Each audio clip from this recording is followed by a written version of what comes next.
নমস্কার বন্ধুরা, তোমরা সবাই কেমন আছো? আশা করি সকলে ভালো আছো।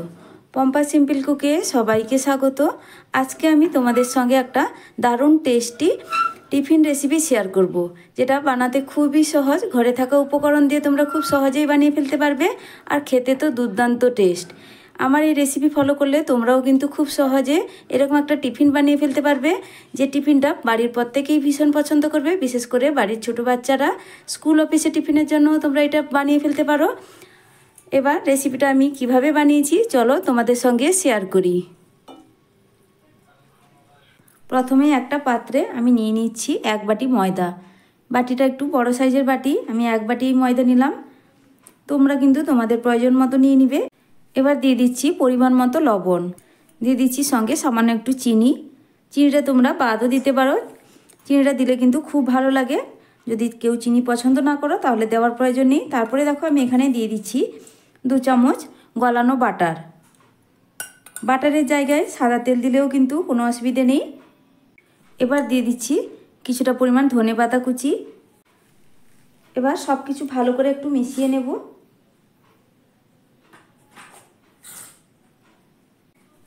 ভালো করে এখানে মেশানো হয়ে গেছে। এবার অল্প অল্প করে জল দিয়ে এখানে একটা ব্যাটার রেডি করতে হবে।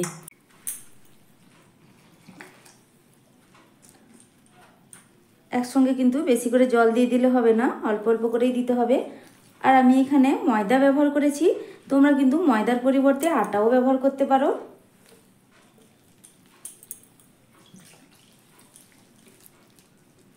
ব্যাটারটা কিন্তু একটু পাতলা করেই রেডি করতে হবে।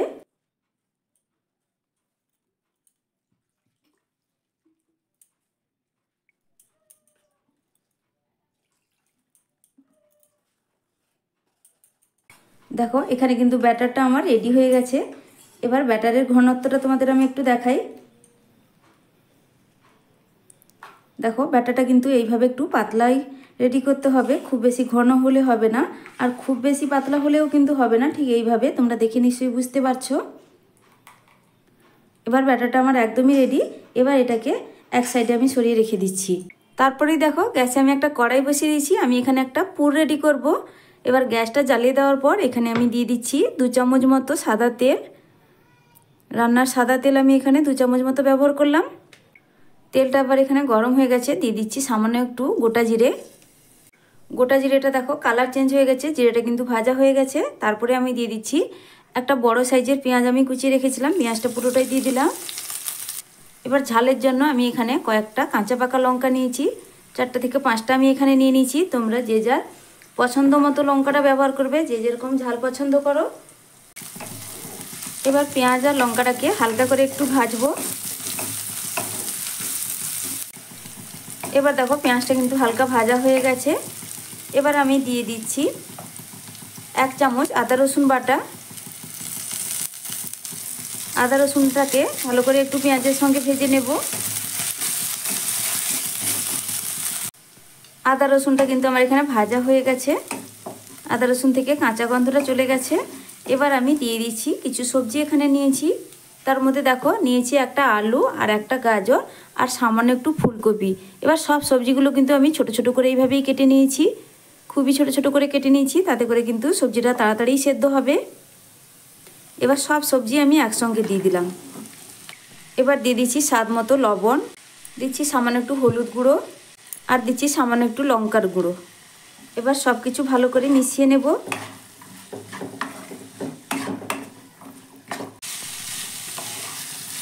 সব কিছু ভালো করে মিশিয়ে নেওয়ার পর এবার আমি এটাকে ঢাকা দিয়ে দিয়ে সবজিগুলোকে ভাজবো। অবশ্যই কিন্তু ঢাকা দিয়ে দিয়ে ভাজতে হবে, তাতে করে সবজিগুলো কিন্তু খুব তাড়াতাড়ি ভাজা হয়ে যাবে এবং সেদ্ধ হয়ে যাবে। এবার কিছুক্ষণ পর আমি ঢাকাটা খুলে নিচ্ছি, প্রায় 2 মিনিটের পর। গ্যাসের ফ্লেমটা কিন্তু আমি এখানে মিডিয়ামে রেখেছি।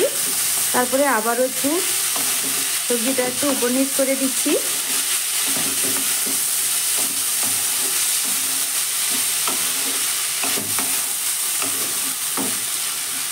তারপরে আবারও আমি ঢাকা দিয়ে দেবো। আবারও দেখো আমি ঢাকাটা খুলে নিচ্ছি। এবার ভালো করে আবারও একবার নাড়াচাড়া করে দেবো।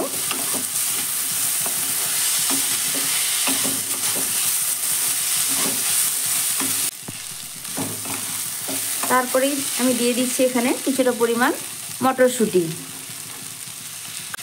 আর দিচ্ছি একটা মাঝারি সাইজের টমেটো কুচি। এবার সব কিছু আবারও ভালো করে মিশিয়ে নেব। মিশিয়ে নেওয়া হয়ে গেছে। এবার আবারও ঢাকা দিয়ে দিব। এইভাবে ঢাকা দিয়ে দিয়ে 2 থেকে 3 বার কিন্তু আমাকে ভেজে নিতে হবে। এবার দেখো সবজিগুলো কিন্তু আমি মাঝে 2 বার মতো ঢাকা দিয়ে দিয়ে সবজিটা ভেজেছি। এখন কিন্তু সবজিগুলো আমার প্রায় সেদ্ধ হয়ে গেছে। টমেটো মটরশুঁটি দেওয়ার পরে কিন্তু আমি 2 বার মতো ঢাকা দিয়েছিলাম। এবার সবজিগুলো পুরোপুরি সেদ্ধ হয়ে গেছে। আমি তোমাদের একটু দেখাচ্ছি। দেখো দেখো আলুটাও কিন্তু ভালোভাবে সেদ্ধ হয়েছে, গাজর ফুলকপি প্রত্যেকটা সবজিই কিন্তু খুব ভালোভাবেই সেদ্ধ হয়েছে। প্রত্যেকটা সবজি কিন্তু ভালো করেই সেদ্ধ হয়ে গেছে। সব শেষেই আমি দিয়ে দিচ্ছি এখানে ম্যাগি মশলা। তোমরা চাইলে এখানে গরম মশলাও ব্যবহার করতে পারো। আমার হাতের কাছে গরম মশলা না থাকায় ম্যাগি মশলা দিচ্ছি। ম্যাগি মশলা দিলেও কিন্তু খুবই ভালো লাগে। এবার ম্যাগি মশলাটা দেওয়ার পর আমি মশলার সঙ্গে সবজিটা ভালো করেই মিশিয়ে নিচ্ছি। আর এই খুন্তির সাহায্যে সবজিগুলো হালকা করে একটু ভেঙে দেব।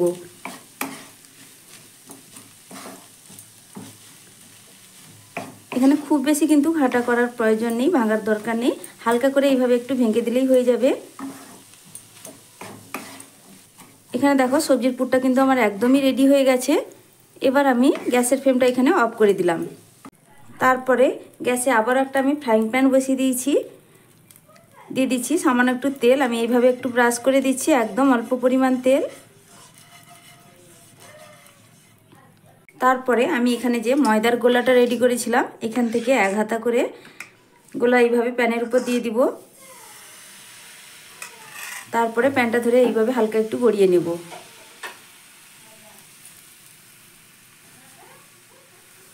এই পরোটাগুলো ভাজতে কিন্তু বেশি সময় লাগে না। দেখো কয়েক সেকেন্ডের মধ্যে ওপরের দিকটা শুকনো ভাব হয়ে গেছে। তার মানে কিন্তু একদিক আমার ভালো করেই হয়ে গেছে। আবারও ওপর থেকে সামান্য একটু আমি এইভাবে তেলটা ব্রাশ করে দিচ্ছি। তেলটা ব্রাশ করে দেওয়ার পর আবার ওই পরোটাটাকে আমি উল্টে দেওয়ার পর আমি 1 মিনিট মতো একটু ভেজে নেব।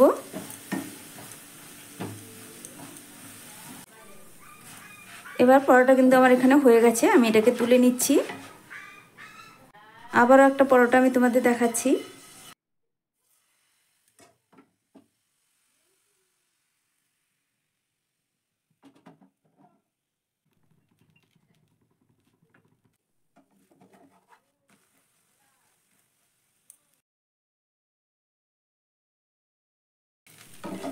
দেখো এখানে আবারও একটা আমার পরোটা ভাজা হয়ে গেল। এইভাবে কিন্তু প্রত্যেকটা পরোটা আমি ভেজে নেব।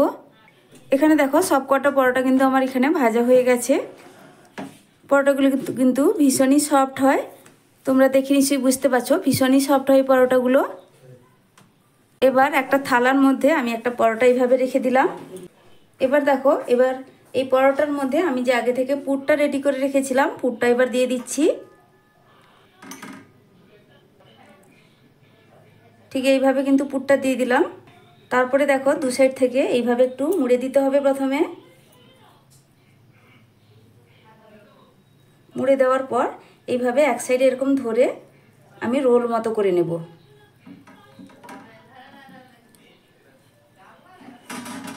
দেখো এখানে আমার একটা পরোটা কিন্তু রেডি হয়ে গেল।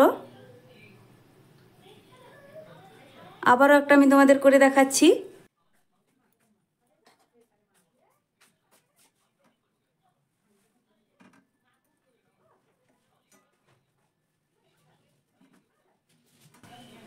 দেখো আবারও একটা আমার রেডি হয়ে গেল।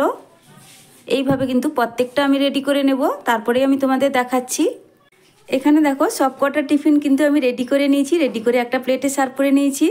সঙ্গে আমি নিয়ে নিয়েছি টমেটো কেচাপ। টমেটো কেচাপের সঙ্গে খেতে কিন্তু দুর্দান্ত লাগে। আমি এবার দেখাচ্ছি। দেখো টিফিনগুলো খুবই সফটভাবে রেডি হয়েছে। তোমরা দেখে নিশ্চয়ই বুঝতে পারছো।